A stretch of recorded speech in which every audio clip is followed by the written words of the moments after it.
Welcome back to the Back Porch Studio for another interview with the one and only Mr. Wyatt McCubbin. Wyatt, how are you, brother? Pretty dang good. How about y'all? Good, man. We're excited to be here. We've been looking forward to this for a long time, right, Tony? Man, I told Cody this morning. I said, one of my best friends. I just said, I've been anticipating this show as much as I would if it was Jamie Johnson or Vince Gill or George Strait. While I was introduced to you, realistically, probably a week before I called, I heard one or two songs sitting at the house. Jacob said, "Man, check this guy out," and then I think it was like a Sunday. I emailed you. We were just a Monday or something. We were sitting at the house, had it coming through the good speakers, and was just watching it on TV. And I mean, we went through basically your YouTube channel. Wow. In about 3 hours. Whew. And he was like, "Man, what do we got to do to get him? What do we got to do to get him?" I said, "I don't know. Let me just email him and see how it works out." And then I emailed, and it ended up being you were writing with Josh. It was that It was week. about a week later or so. Josh Ward was in town. Yeah. I had him up there to do some writing, and he even said, I think he had mentioned you reached out to him at the same we time. saw him at a. I've talked to him about something or something like that. We were either talking about a gig or a future show or something. And I said, we're trying to get Wyatt McCubbin, and I said, I know he wrote some of your songs. He said, that can be writing with him or whatever. He told me, you got to go. You got to go. Yeah, Call Tony back. That was cool. And so then you called that day and left me, and I didn't recognize the number and whatever I was doing or whatever. Yeah. And when you left that message, we've now had, 60, 70 artists come through here. And you're the one that I've had the most difficulty not just fanboying out with. Basically, is what it is, because it's crazy because He just put it out there, didn't he? yeah, I mean, and that's just the truth of it. And I mean, I think that's a cool thing about it is that I beat the shit out of you. Well, it's cool to come somewhere that I've never been, here to Texas. This Kenny, is second. This is gonna be the second show. This is the second show. I feel like I'm kind of maybe halfway on my way to an honorary citizenship of to Texas. Yeah. Yeah. Just because of the stuff I've had cut here as a writer. But I'm an artist at heart that happens to write songs that other people record sometimes too, and so it feels good to get my own self here to Texas and come hang out. And honestly, you saying all that stuff about the YouTube channel and just y'all really listening to stuff and appreciating stuff, that makes me feel good. I've been looking forward to this just as much as y'all have because of that reason. Well, honestly, thank you. That night, and I just got to tell you, I mean, watching your YouTube videos and watching it come across, Where Corn Don't Grow. It's a Travis Tritt song, okay? Yeah. And when I heard that the first time, I remember looking at Jacob and going, whoever wrote that song, that's how they meant it to be sung. And I said, and there are very few artists out there that when they cover a song, I always felt like Daryl Singletary with Old Violin. Yep. Paycheck did it. I don't know who wrote it. Paycheck. Paycheck wrote it. Paycheck did it. But I felt like Singletary's cover of Old Violin was how that song was meant to be delivered when it was written. I get it. And very seldom do you get artists such as yourself, and there really are. There's a lot of guys are good at it, but there's very few that are great at it that can deliver a song, whether it's a cover or their own. And I feel like in the back of that, when a songwriter hears it done, go, that's how I meant it to be done, just in that version. And I may be, but that's what I get when I hear you do one of your own or do a cover, is that you're singing it like whoever wrote it, that's how they want it to be delivered. So it's that's a compliment. It's very unique. Thank you.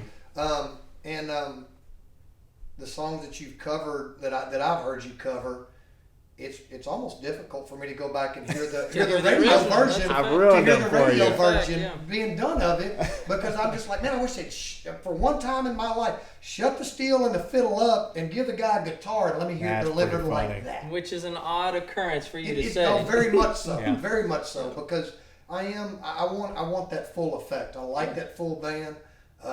And I think that's why I'm looking so forward to the show tonight, is because Very cool. to hear it delivered like I think the songwriter would want it delivered. So Yeah, no man. pressure. Yeah, I know. What You're you do building it naturally, up. what you do naturally comes across very, very well delivered. Thank you, man. And your YouTube channel, while we're on that topic, Yeah. I'm interested about the progression of how that came about, how it got so popular. When did you know that it was, one of those things that you look? Did you pick up your phone one day and you had 15,000 views on a video and just went, whoa? That whole channel has been very gradual growth. The very early videos are at my mom and dad's house where I was living at the time as a teen, Mm-hmm. Some of those videos go back to when I was 16 or 17. And maybe some of the older ones I kind of pulled off because I'm like, man, that's rough, man. I got to get that out of here. But anyway, so the ones like where I'm at the dining room table and there's like cans and stuff. Yeah, I in the remember background. having the stuff up on a shelf or something in the background. That's at my mom and dad's house in Ohio, in a little town called Selma, which is, I was telling you guys, so coming in and playing at a general store is cool because I grew up in technically a general store because my grandparents ran a little place that had, I think, a couple gas pumps out front, but penny candy inside. Had a pool table, had deli. Honestly, the 6 old men drinking beer while people were picking up a dozen eggs. The garage was the loading dock. Actually, our bathroom was the post office. See, so like it was a really small hopping town. Right next to an old train track. I mean, right next to the line that is not there anymore. Yeah, exactly. Yeah. I feel at home. So anyway, the place was called Cubby's Corner because of McCubbin. Right. And even cooler, some of these cuts that have been recorded by other people, if you look on the record sleeve and stuff, like a Tracy Lawrence cut or whatever, that's Cubby's Corner Publishing or Cubby's Corner cool. Music. Wow. Okay. I like stuff that means something, Yeah. So sure. All that to say, as soon as I walked in the door, I'm like, okay, this is my kind of place. I like this. We like I said, we've seen acts come through, and they really do. They kind of come in and go, oh, this feels right. It's neat. And we're blessed to have stumbled across it, I guess. And Rita and I have always kind of taken the approach with the store of, people say, what's it like to own the Kenney store? We're not owners, we're just stewards. That's right. It started back in 1887, and I hope it goes until 2087. I won't be here to see it. Yeah.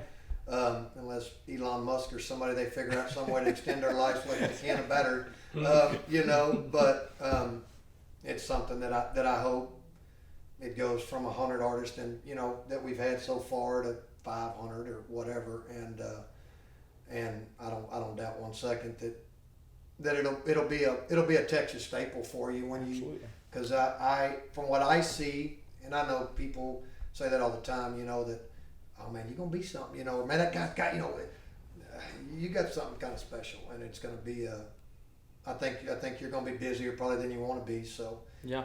If you want to get to having kids, I'd probably start knocking that business out pretty quick. Yeah. You're gonna get pretty busy here pretty quick. I love it. So for those of y'all that might not know who Wyatt is, Wyatt has written several hits for the Texas artists that you love, that we all know and enjoy. Tell us about a few of the ones that you've written. The first one was a guy named Jake Worthington. Right. And Jake's one of those guys that I had known over social media long before I met him. It's kind of like we just shared, obviously, the love of just country music, and he's one of the most... He's one of the countryest singers I've ever heard. Yeah, natural, sure. There's no put on, and I just was a fan from the start. Anyway, he had reached out. Now, was this pre-voice or post-voice? It would have been post-voice. Okay. Yeah. But I never watched that show. Right. Shame on me. So I didn't know anything about him until he reached out. And he reached out. I can't even remember why. It wasn't looking for songs. It was just like, hey, man, I feel like we get along kind of thing. So it turned in. You think he found you through the YouTube channel? I think so. Okay. I think some way or another, when you start to dive into like country music circles, it's it's a small world. Yeah. So like, Jake, then Josh, and vice versa. All those people, Josh, Jody Booth, Jason Allen, and it goes the same way the other way around. Bagwell and all those, yeah. Absolutely. Yeah. So anyway, he at some point or another in the conversation, he was looking for songs, and I'd sent him several things, and actually, I sent him "Hell of a Highway" later on in the list, thinking like, maybe this is kind of. It was a new song at the time. This would have been like 2017. I can't remember when he cut it. It was I obviously don't know. after that, but Yeah. I'd sent him a couple things, and another song I'd sent him that he eventually forwarded on to Josh Ward was "The Devil Don't Scare Me." Really? So Ooh. that I- went to Jake first. Ooh. Yeah, He because forwarded that one to Josh. I didn't know Josh Yeah. at the time, and so the next thing I know, I got Josh Ward reaching out saying, "Man, I heard a song of yours, and and I really love it." And he held on to that song for a minute. I think I wrote that song in 2014 or 15. That's an older song. Wow. Uh, What a great and one. all these things, man. There's no. Sometimes you have a plan for a song where it's like, man, we're writing this for this guy, and if Right. he doesn't cut it, we'll figure it out That and was- maybe take it somewhere else. But these That was a songs, question that we had for Rick when he was in here Man. last month. Was Yeah. when you write, are you, Rick wrote so much for Tracy Lawrence. That was one of the questions. Like when you write now, when you write, are you thinking Josh? Are you thinking Jake? Are you thinking Tracy? Are you thinking Blake Shelton? Or are you just writing for Wyatt? yeah, And then hell of a whoever highway. grabs it, we're tickled pink with it type of deal. A lot of these things, in a really selfish way, were just me writing what I Right. wanted to write, which is even cooler to see it Yeah. take on a whole new life. Because Hell of a Highway, the way he phrases the hook was different than I had the original one, where he put certain words.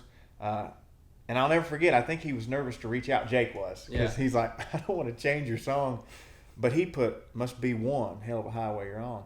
Where it was just "must be one hell of a highway you're on." Right. It's just cool things like that to take on a whole new life. And "The Devil Don't Scare Me" with Josh Ward was the perfect example of that. Now, the flip side, in a perfect world, you get to be in the room with an artist while you're writing the song. Right. One More Shot of Whiskey was that. I'd had Josh Ward come up to Ohio when I was still living there. I was back and forth to Nashville, but I was technically living in Ohio, working at the radio station back home and still playing up there quite a bit. Well, he flew up in the middle of a snowstorm. I'm talking like worst case scenario. Bro, I ain't For a seen Texas- He had never that seen East snow. Texas boy ain't seen He none of had that never stuff. seen snow. Right, So he was like, what the hell is going on up here, Well, anyway. You're like, oh, it's just a Tuesday. Yeah, exactly. It's March. You ought to see it in January. I know. We hunkered down in the middle of that snowstorm. My parents have a cabin up there, so we on a different piece of property, and we just went over there, took some guitars, and maybe got a little wild one or two nights out of the trip. But anyway, we wrote, I think, 4 songs that trip in those couple days, and he cut 3 of them. And it was even the title track, that "More Than I Deserve" or whatever. Right. Yeah. That was another one y'all One did More that day. Shot of Whiskey, and then there was a Cowboy Can. Oh.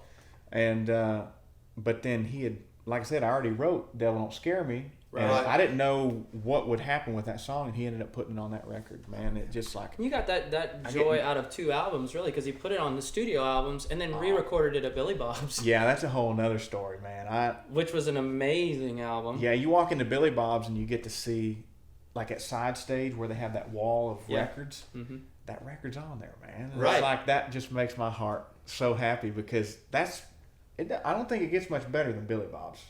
I watched, like when you're talking about YouTube and stuff. Oh it's my like, goodness.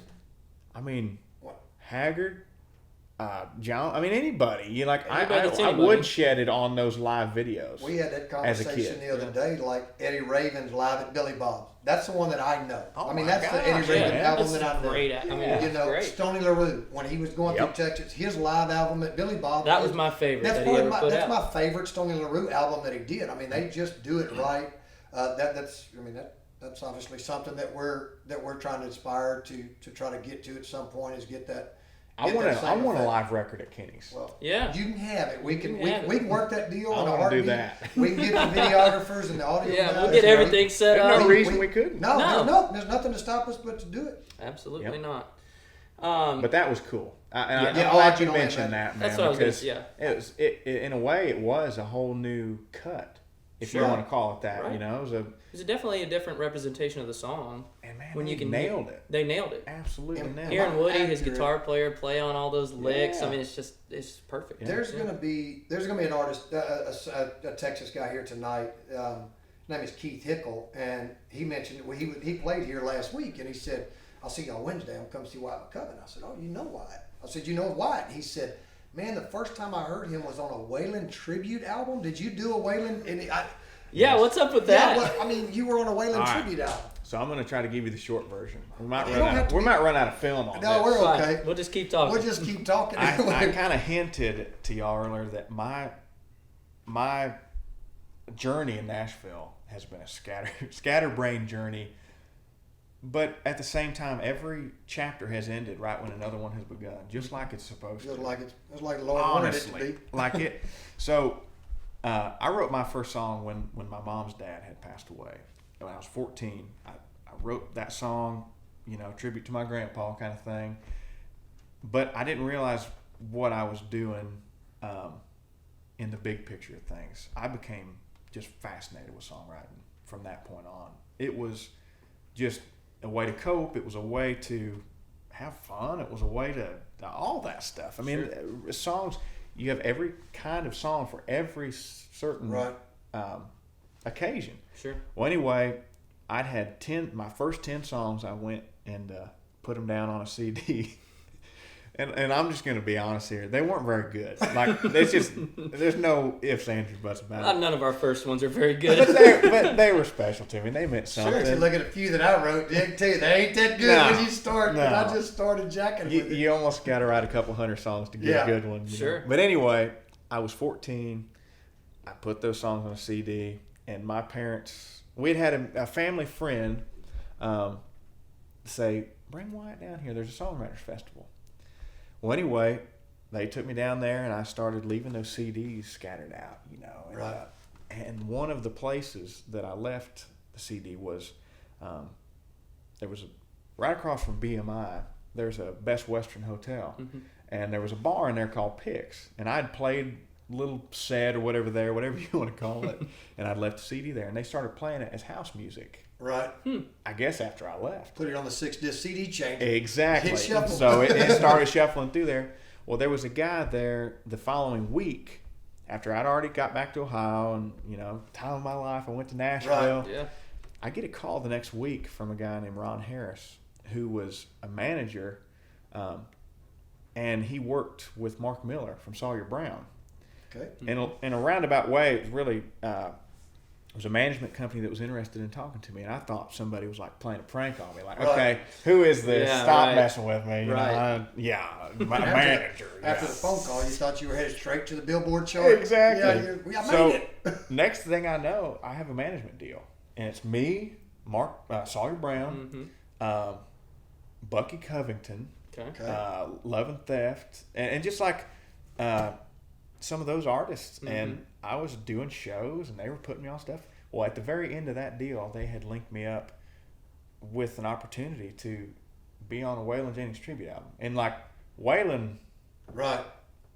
there weren't many artists much higher than that, Right. if any. Sure. Especially at that time. I was cutting my teeth on, talk about a live record, Waylon Live. That was one of my favorites, all that T for Texas and Freedom to Stay and all that stuff on there. Well, anyway, I landed the bonus track on that record. And I was literally a kid, but I was a kid in a candy store because Hank Jr., Montgomery Gentry, Dierks Bentley, Justin Moore, Jesse Coulter was on that. Yeah. They brought me back down to Nashville to cut that song, and it was a song called "A Long Time Ago." But I listened to it last night for the first time. It was a first, like Waylon wrote it as a first person, so it was I, me, and all this. But I was like, well, it's a tribute. Like, let's make this third person. So he don't look the way the average cowboy singer looked. Right. He don't, They brought me to RCA Studio B, which is where Waylon cut most of that stuff, and I'm in the same booth that Elvis sang in. I'm in the same booth that Dolly Parton sang "I'll Always Love You" in, and it's like, what is happening? Yeah, right what now? world am I living in? And I'm in the booth, and Jesse Coulter walks through the main studio, and I'm like, this can't be happening. This ain't real. What a surreal. There ain't no real way. moment, I bet. Well, it came out, and I was just on cloud nine, and still am. I love telling the story about it. I'm glad you asked. and it got me a lot of dates back home. Show dates and, young dates, girls. Young I was girls, 15, 16 years old. 15. I was about to get my driver's license, and I'm on a Waylon Jennings tribute album. Are you kidding me? No. There wasn't a guy in the school that didn't want to hang out with you doing Waylon song. There wasn't a chick that didn't want to go to prom with you. It was a very cool experience, and that chapter ended, and then right out of high school, I'd a writer that, gosh, I was such a fan of still, found me on Twitter of all things and signed me to a publishing deal when I was 17. So that was with SNG? No, it was with a guy named Billy Yates. Okay. Who had a couple just big George Jones cuts that I love. Like, I Don't Need Your Rocking Chair. Wow. And Choices. Like, I was like, okay, if this guy wrote Choices, then I'm in. Like, whatever I got to do. Sure. And we worked for several years, and then that chapter ended, and then S&G was the next. Okay. And I don't know, man. It's just been I have been able to make a living making music, which not a lot of people can say, and it is by no means am I setting the world on fire, but I don't have to be happy. Right. You know what I mean? Right. Oh, yeah. I get to do what I love. So sure. Pay my bills and golly, I'm a lucky man. A Tuesday, just a random Tuesday, any Tuesday of the year, and I asked that question before. I mean, you get up, you got an office in the house. Do you go to a publishing? I mean, do you go to a BMI or wherever who's your publisher? So I just signed a new deal with two companies, actually, 50 Egg Music and Tape Room Music. So I'm lucky in a sense of getting to pick which office I go to. Gotcha. I kind of got whatever I'm feeling that day. Depends on who else is writing. Exactly. Yeah. But on a Tuesday, I'm booked to write. We show up at 10:30 or 11, and that's when our work day starts. Yeah. That's awful. I shouldn't have said that. I get that. No, you can. We close at midnight and 1 o'clock, so our day doesn't really There you start Our day till don't start 10 or 11. Today either. was an early day because you were coming to town. So here, I hope that There's I a know train. that Mike picked that up. Definitely. Well, anyway, I'm in there drinking coffee, looking for a song, and I'm either writing with an artist like myself for them, or I'm writing for me, or I'm writing with some of my favorite hit writers. Right. And I keep saying lucky. I've already said it 2 or 3 times, but that's just the only way I can explain it. Lucky, maybe more blessed than lucky. And lucky and blessed are two beautiful go hand words in to hand. say. Sure, They do go hand in hand, but there takes a lot of talent behind it because there's a lot of people that think that they can write. There's a lot of people that can play guitar and pass it off and impress a bunch of people.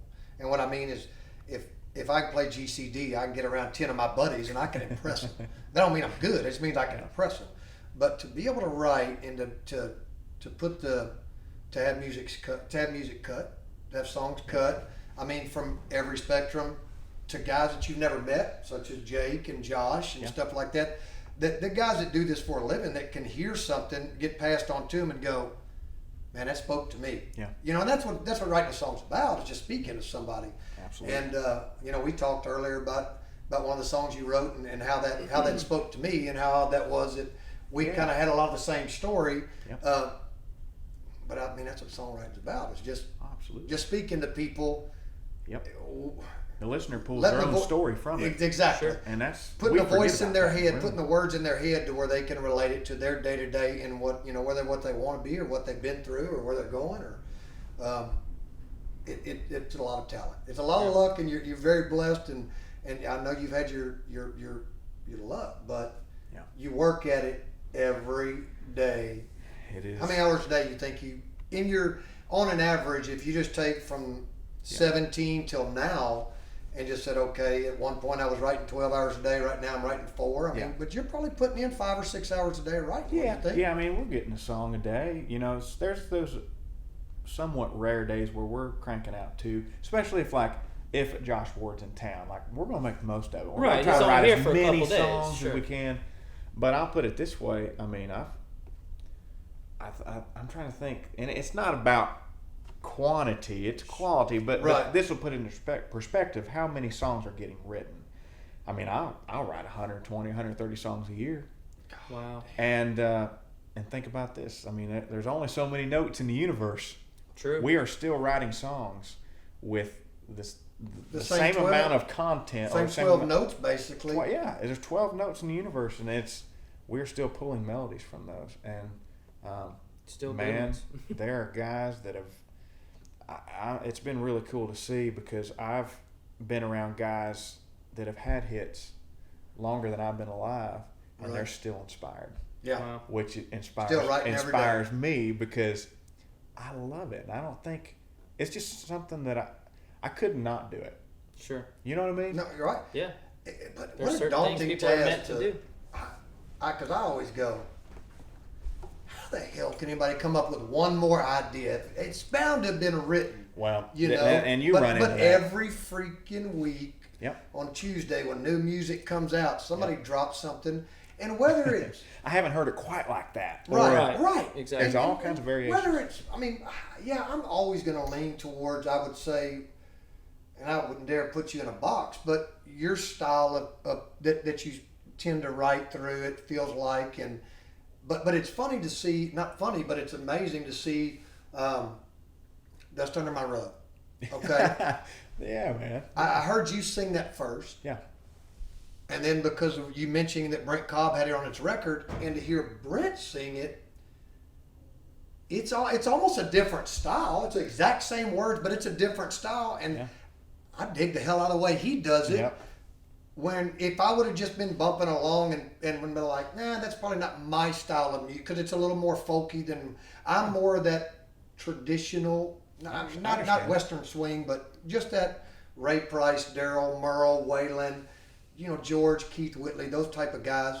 And I feel like that's a lot where you fall in your melody and just your delivery is that more of that somewhere between 60s and 85 to 90 kind of music, your roots. But it's neat to hear guys take it to a different way and go. And at your age. Yeah. How old are you, Wyatt? 26. 26. 26. Wow. I'll be damned.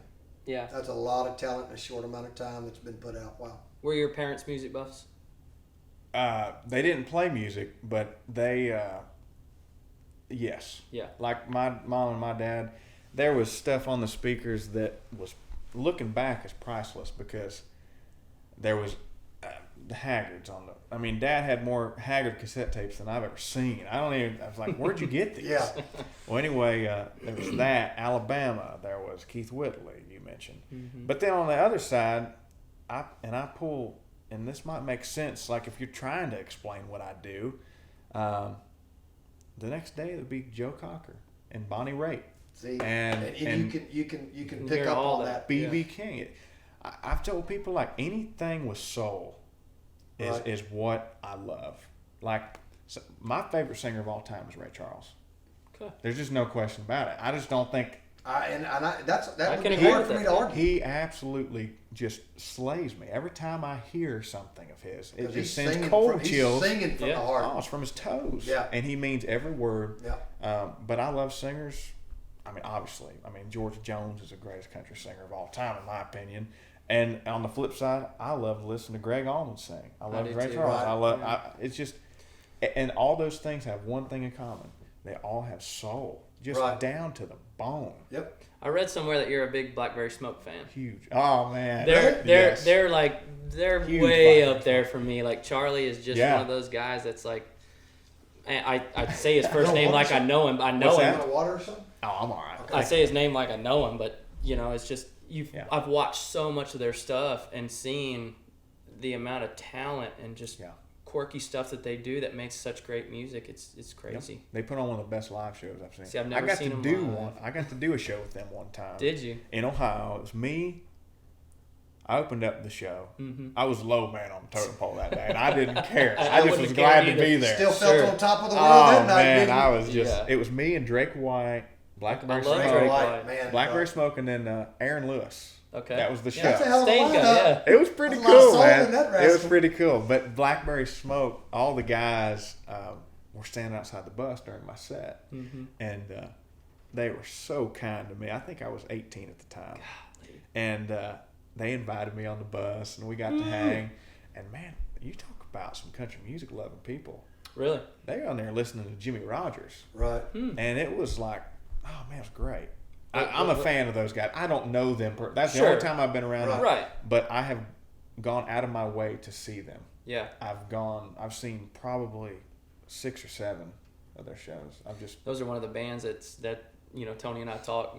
What's your big ones that you're wanting to get here? Right. Vince is always on my top of my list just because man. I'm a huge Vince Gill fan. I always have been, always will be. Not only his singing, but his guitar playing is just out of this world. Yeah. But I told Tony, I was like, I'd really love to get Blackberry Smoke outside. They would kill it. Because people that there are some people and a good segment of Texans that know who they are. Of course, they're worldwide. My brother, who I would say is not really a big music fan, I know he'll send me a Blackberry. Yeah. He'll just send it and I'll go, what are you doing to listen to that? You don't know nothing about no music. You don't know about this kind of music. I love it. If it ain't top 40, you ain't never. But he blows me away. My brother Clark is the one that did send me the first thing of Drake White. You know, and talented guy. And oh my goodness. First time I saw him, he was opening for Blackberry Smoke. Really? Yeah. So I got to see them both at the same time. Talk about soulful, man. He's got such a soulful man. voice. 100%. So when you talk about signing with 50 Egg and Tape Room, that was pretty recently, right? Yeah, very recent. It was just about a month ago. And it's a full circle thing. The guy that Ashley Gorley from Tape Room. Mm-hmm. This is strange, and I knew all these full circle moments would happen. Were happening for a reason, I should say. So Mark Miller from Sawyer Brown, when I was coming down to Nashville at 14, he lived in a place down south of town. Well, Ashley Gorley from Tape Room ended up buying that place. So now I'm going back out to the same place that I used to go when I was 14. Right. It's just weird. And I've known several people from both companies for several years, man. Me and Jonathan Singleton from 50 Egg have been writing for at least 5 or 6 years. Wow. And another. So it really is a full circle. Oh, man, I've known some of these people for 10 years. Wow. 9 or 10 years, and that's crazy to think about it because I still feel really young to the town. Right. It's very much so at least a 10-year town, but I think that's a good thing. I think that you should dig in your heels and work for it. It doesn't take that long before you get somewhere, at least close to the circle. I am so thankful that it wasn't a high, quick climb for me. Just immediate. You know what I mean? Because what do you do with that? Yeah, you see what it does to people all the time. Some people can handle it, and there's no wrong way to do it. But I'm really thankful to have the story I have. Yeah. And these two teams are really going to help. Me as a writer and an artist. Sure. Which was a big part in going into these deals and talkings. Did you notice, talking about current stuff, did you notice being a songwriter and basically having a publishing deal and stuff, and we won't get real far into it because we hear about it all day, but with COVID, I know what it did to the live artists and I know what it did to the venues, from personal experience and just seeing what the artists that they were just shut down. From a writer standpoint, it probably didn't. Not that it didn't hurt, but it didn't. It made some changes, but you can write anywhere. Yes, well, there are a ton of people, and they're still doing it. I'm still doing it from time to time. Zoom writes, and FaceTime writes. Right. During the first initial period of quarantine, we're staying in, which is about a year ago, really. Yeah. Now, it's hard to think. It's hard to believe that. Mm-hmm. Me and my wife Holly had set up a very simple small studio. This blows ours away, but I was able to get some good mics and some headphones and stuff, and through that I was able to do my Zoom writes if I had to do that at home, and I was comfortable and I could hear good, because that's the thing, you can't when you're in a room with somebody, you want to play off one another, and you play guitar, I'll play some parts, and I'll try to find a melody and whatever, but there's a delay with the Zoom, and it's very tricky. That's what Rick was saying when Rick was in here last night. He's like, it's hard to do it because you got this delay. And Randy Rogers said that the other night when he was there. Right. You can't do any of that, but it's still a pretty dang good backup plan. Right. I think that Better than the one we had before, which was none. Yeah, nothing. Yeah. It's Email. Yeah, email So- or mail it to each other. And Yeah. I found because of the lack of touring through all of this, more people were going into the studio and recording Right. because they, in a way, had a captive audience, and the only way to get music to them, one way or another, was albums and singles and stuff. Right. And I've had a couple cuts that way, on the writer front, and I started doing some live stream stuff, Sure. which was cool. And Yeah. Gives people a different perspective on you and a different, it's hard, man, because I've always been the one. People say, man, you need to do more where, like, let people in and talk to them and stuff. And I'm like, nobody wants to know about, like, me just driving to town and writing songs, man. or me going here and there. But it really that's just not true. It's not. It's not. You just wrong. I think I know, and that ain't the first time. Yeah. But I don't. You don't think you're interesting enough to do that, but people want to know an artist Absolutely. and want to know a songwriter, and especially if they're a fan of you. And I've learned a ton through this period when it comes to social media and how to treat fans. They're not. I don't hate that word, but it's kind of, there's like a weird line in the sand between me and them at that point. Right. I don't see them as fans where we can't have a conversation. Right.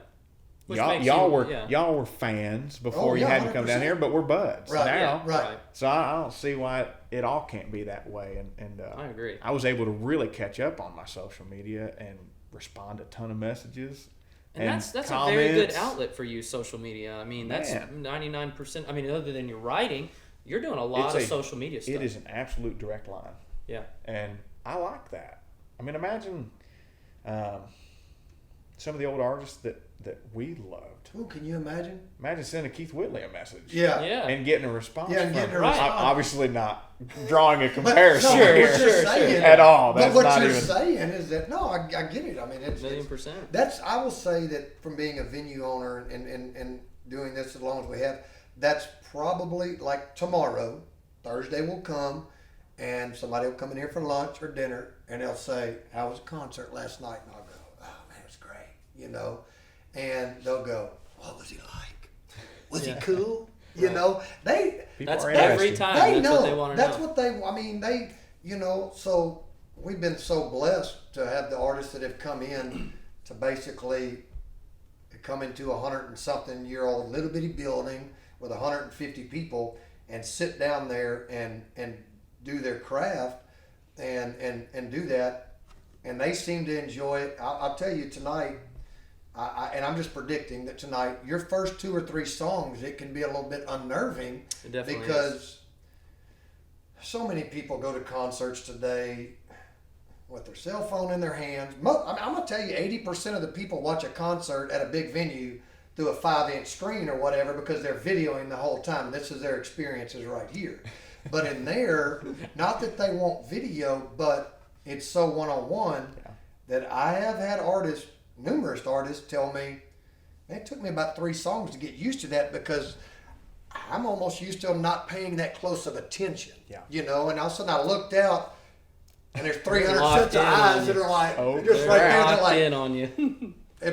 I've heard them say, shit, if I mess up one word, everybody hears it, or They're one gonna duck on the guitar gonna know. gets thrown. So Oh my it can be God. unnerving, but it takes, after about 3 songs, Yeah. to where, especially guys that are from your background that have written it, sung it, feel it, got the soul in it, and that's why they're doing it.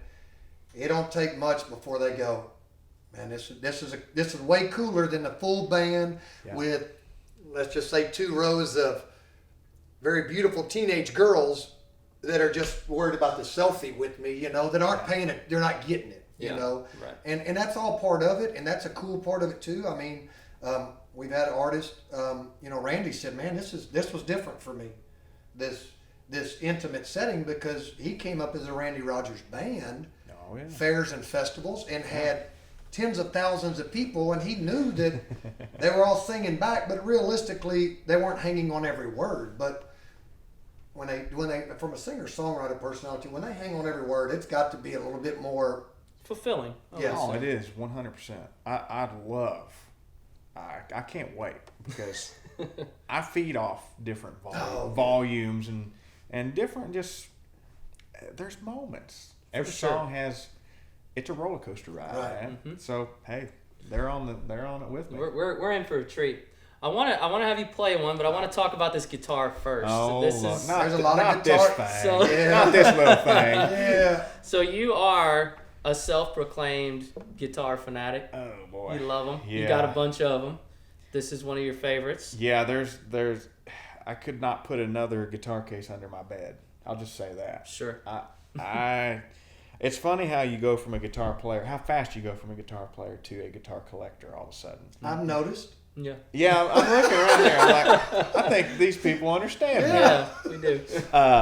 But I've just, this is my favorite one, and this one, strange enough, came later on in life. I've only had this guitar for probably about 4 or 5 years.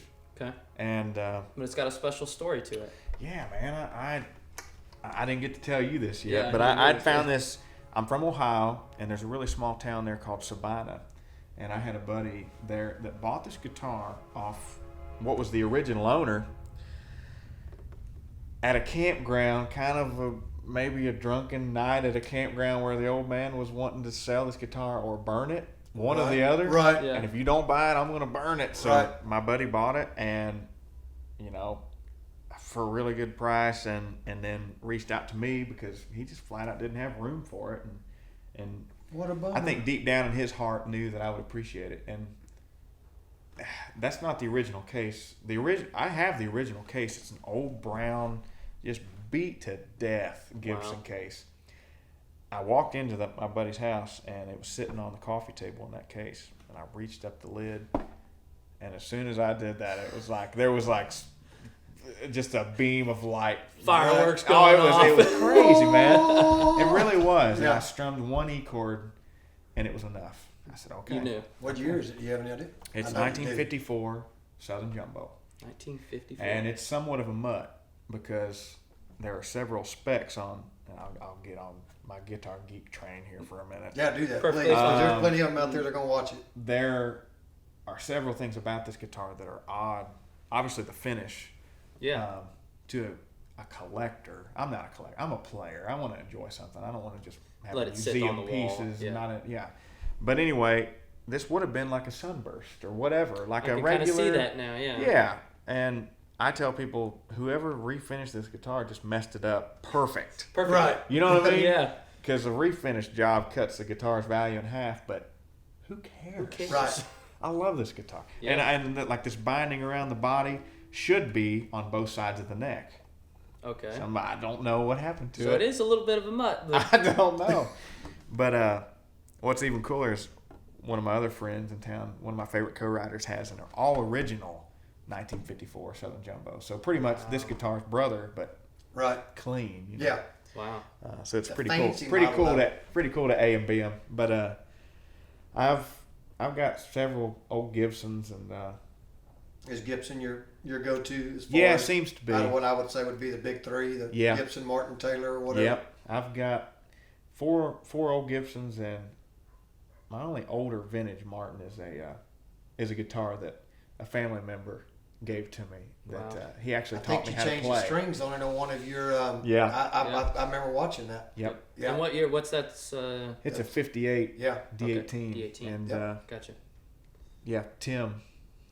I'm trying to think. It's so funny. You have third cousins and uncle. He's a cousin of mine. He's a brother, pretty much. Right. And just God love him. He taught me how to. I mean, he's one of the first ones that really sat down with me and took the time to show me. Wow. Why a C and a G chord go together. Not just, hey, here's how to play C chord, but it was it was really cool, man. That's awesome. He could play the Tennessee flat top box, and I was just blown away. Yeah, man. And so that was pretty special to have that guitar too. I bet. Yeah. Y'all, thank you so much for hanging out and watching our video today. From me, Tony, and Wyatt, it's been a pleasure. And we'll see you next time. We're going to get to do the Wednesdays with Wyatt right in Kenney, Texas tonight, ain't we? Come yeah. on. Wednesdays with Wyatt. Here it comes. Thank y'all for tuning in. We'll see you next time. All right.